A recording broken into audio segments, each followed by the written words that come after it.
Sana, kaidaramnino? Mafamsida nathanta. Che, Wakhal se pothapham khngdre. Mafamsida leiraga ingna pothagi khana leirambane. Kaidarage? Se, isida hayoba. Kaigi nauna awawa wakhal khalino. Se, isida su khangaludana.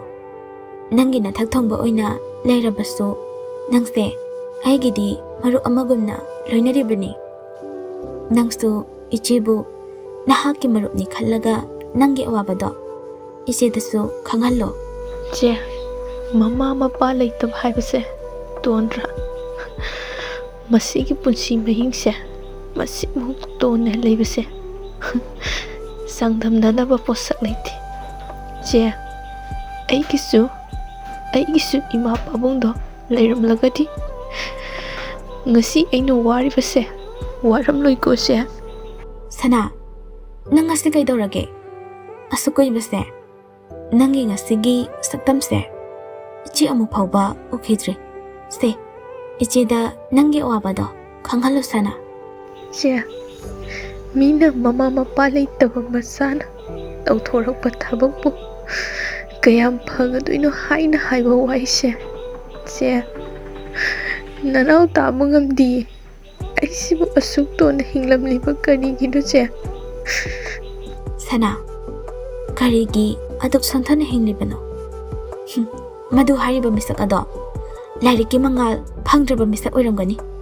Maduda karigi inauna punung santhana leiribano.